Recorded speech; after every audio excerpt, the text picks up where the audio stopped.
دہلی طلب کیا گیا۔ مقصد انہیں ایک نادیدہ تلوار کی زد میں لانا تھا۔ اورنگزیب کی چھوٹی بہن روشن آرا نے انہیں اس سازش سے آگاہ کر دیا۔ وہ پھر بھی دہلی آئے۔ جس محل میں ضیافت کا اہتمام تھا، اس کے مرکزی دروازے کے اوپر سے ایک تلوار عین اس وقت گرنی تھی جب اورنگزیب اندر داخل ہوتے۔ جب وہ لمحہ آیا تو اورنگزیب نے رک کر اپنے باپ کی طرف دیکھا اور کہا، ابا حضور، پہلے آپ۔ کہا جاتا ہے کہ شاہ جہاں کا رنگ فاق ہو گیا۔ یہ دیکھ کر اورنگزیب نے کلمہ پڑھا اور دروازے میں داخل ہو گیا۔ تلوار گری ضرور، لیکن اللہ نے اورنگزیب کو بچا لیا۔ یہ واقعہ اورنگزیب کی زندگی کا اہم ترین موڑ تھا۔ انہوں نے اپنے باپ سے کہا، ابا حضور، مجھے یقین نہیں تھا کہ ایک باپ ایسا کر سکتا ہے، لیکن میں آپ کو معاف کرتا ہوں، مگر اب ہندوستان کو ان عناصر کے قبضے میں نہیں جانے دوں گا جن کے ہاتھوں میں آپ کھیل رہے ہیں اور جو اسے اللہ کے دین سے دور رکھنا چاہتے ہیں۔ پھر جو کچھ ہوا تاریخ کا حصہ ہے۔ اورنگزیب نے تقریباً نصف صدی تک حکومت کی، لیکن جو فتنے دین اکبری نے پیدا کیے تھے اور حلال و حرام میں امتیاز ختم کرنے کا جو کلچر دربار اکبری سے فروغ پا کر دربار جہانگیری اور دربار شاہ جہانی تک پہنچا تھا، اسے وہ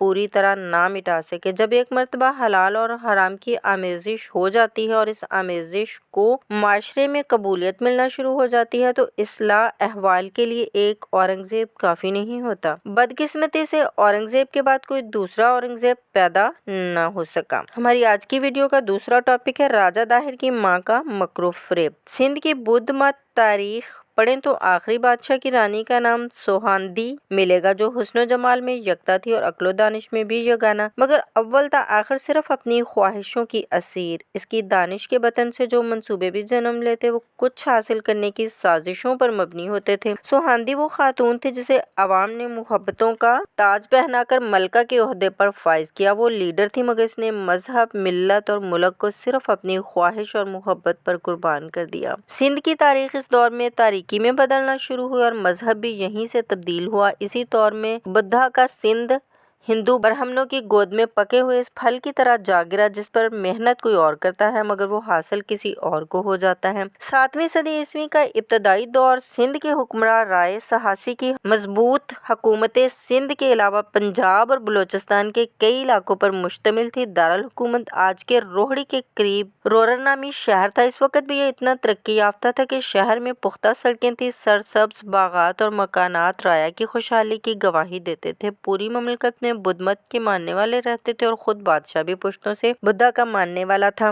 رائے خاندان کے بدھا راجہ کئی پشتوں سے اس علاقے پر حکمران تھے، مگر اب ان کی بادشاہت کو سوہاندی کی شکل میں دیمک لگ چکی تھی۔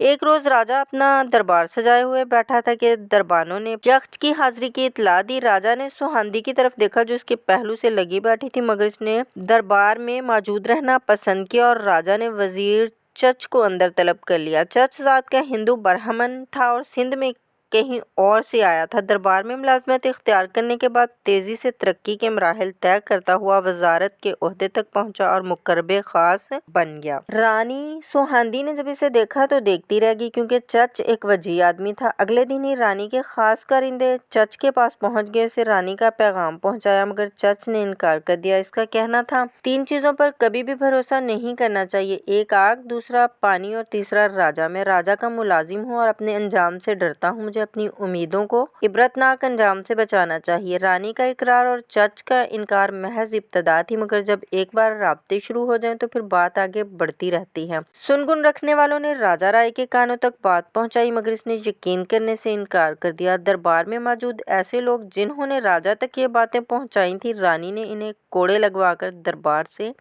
باہر پھینکوا دیا۔ سوہاندی بندہ مار قسم کی عورت تھی، نہ جانے اس نے رائے سہاسی پر کیا جادو کیا تھا کہ وہ اس کی ہر بات مانتا چلا جاتا۔ یہی جادو اب اس نے چچ پر بھی کر دیا تھا اور اس نے اپنے آپ کو راجہ دیکھنے کے سپنے سجا لیے۔ پھر اچانک راجہ سہاسی بیمار پڑ گیا۔ حکیموں طبیبوں نے اس کے بتھیرے علاج معالجے کیے، مگر رانی نے کسی کی ایک نہ چلنے دی۔ تاریخ کی بعض کتابوں میں ملتا ہے کہ رانی اپنے شوہر سے چھٹکارا پانے کے لیے اسے آہستہ آہستہ زہر دے رہی تھی اور اسی وجہ سے دوائیں اثر نہیں کرتی تھیں۔ آخرکار ایک روز راجا انجہانی ہو گیا، مگر سوہاندی نے کسی کو بھی اس کی ہوا نہیں لگنے دی۔ اس نے 50 ایسے افراد کی فہرست بنا رکھی تھی جو مملکت کے اہم عہدوں پر فائز اور رانی کے مخالف تھے۔ سوہاندی نے سب کو ایک ایک کر کے اپنے محل میں طلب کیا اور ان کی توقعات کے عین خلاف انہیں زنجیروں میں جکڑ دیا۔ اس کے بعد راجا کے ان غریب اور ناراض رشتہ داروں کو بلوایا جو نظر انداز کیے جانے پر دل برداشتہ تھے۔ رانی ان میں سے چند کو کسی ایک بے زنجیر قیدی کے پاس لے جاتی اور بتاتی، راجا سے تمہاری دوری اور غربت کی وجہ یہ شخص تھا، اسی لیے راجا نے اب اسے قید کر لیا ہے اور تمہیں حکم دیا ہے کہ اپنا بدلہ لے لو۔ اپنی زندگی بھر کی ذلتوں کا ذمہ دار سامنے دیکھ کر غریب آدمی فوراً آپے سے باہر ہو جاتا اور قیدی کو مار ڈالتا۔ اسی طرح 50 کے 50 مخالفین خاموشی سے موت کے گھاٹ اتر گئے اور کوئی بڑا مخالف سامنے نہیں رہا۔ اس کے ساتھ ہی رانی کے حمایتیوں کا ایک طبقہ بھی پیدا ہو گیا، کیونکہ اس نے جن لوگوں سے قتل کرائے تھے انہیں بھاری انعام بھی دیا تھا۔ راتوں رات امیر بن جانے والے رانی کے حمایتی تھے۔ ہر طرف سے اطمینان کرنے کے بعد اس نے ایک روز دربار منعقد کیا اور درباریوں کو بتایا کہ راجا رائے اتنا بیمار ہے کہ دربار میں نہیں آ سکتا، مگر اس نے چچ کو اپنا جانشین مقرر کر دیا اور اب وہی حکومت کے معاملات دیکھے گا۔ اگر کسی کو کوئی اعتراض ہو تو بتائے۔ اعتراض کرنے والوں کا حشر سب کے سامنے تھا۔ اب مزید کس کا دم تھا؟ یوں ایک ہندو برہمن جو پجاری اور ویدوں کا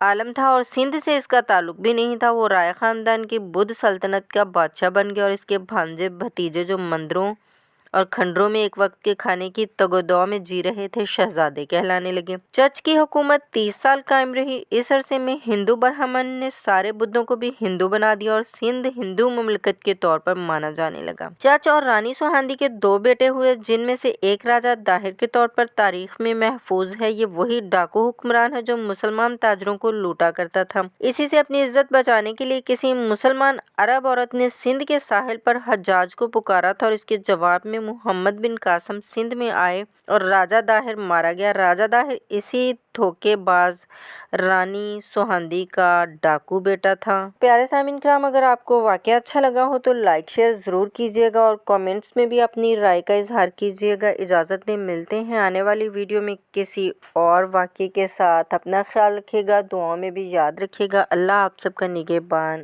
اللہ حافظ۔